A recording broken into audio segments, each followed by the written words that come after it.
Hi, today I'm here to tell you a little bit about our pattern 261, the Paris Promenade Dress. This one we get a lot of questions about how it's actually put together because it's a little confusing. It's a very unusual construction with a dress, an overdress, lining, little different things that are a little bit different than your normal dress pattern. So I'm going to show you the pattern and show you a little bit about the pattern pieces and how they go together. I'm going to start by showing you one of our samples of the Paris Promenade dress. So this is a sample that we have.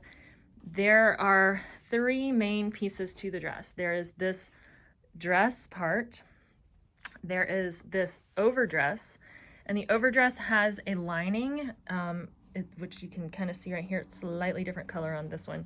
There's the sash, of course, that's not necessarily a main part. And then there is this skirt down here, this piece, and it goes up into attaching to the dress and the overdress in here. There's a lot of fabric in this dress.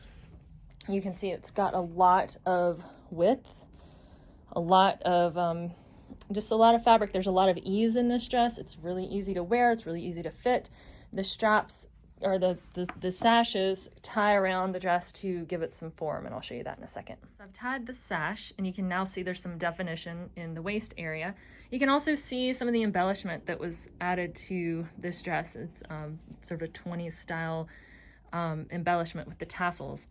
And the back of the dress looks a lot like the front of the dress, and there's the sash.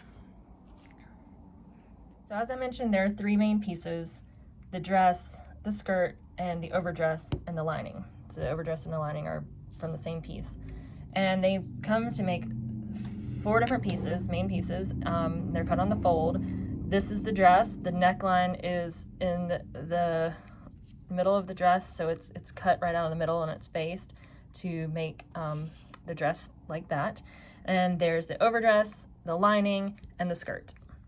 And the lining are sewn together, and then the lining is sewn to the skirt, as you can see, like that.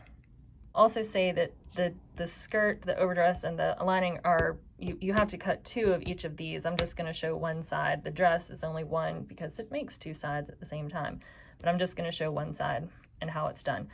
So these pieces are together, and then this lining will be sewn to the dress like that. Because this skirt would make such a long dress if it was left long like this, the skirt piece is actually folded up underneath after the dress is completely sewn together at the sides, and it is stitched to the lining and dress body. So you have this nice long, and I'll put this on top, you have this nice long dress where all of the pieces are enclosed inside, and it makes a really interesting, beautiful dress with an interesting construction.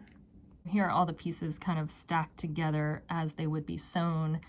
And our contrasting dress, we have this dress and the skirt as one color, and then the overdress as a different color. You can do them all in the same color. You could do different types of fabric, different patterns, different stripes. It could be very interesting, beautiful dress that you can make, but this is basically how it goes together.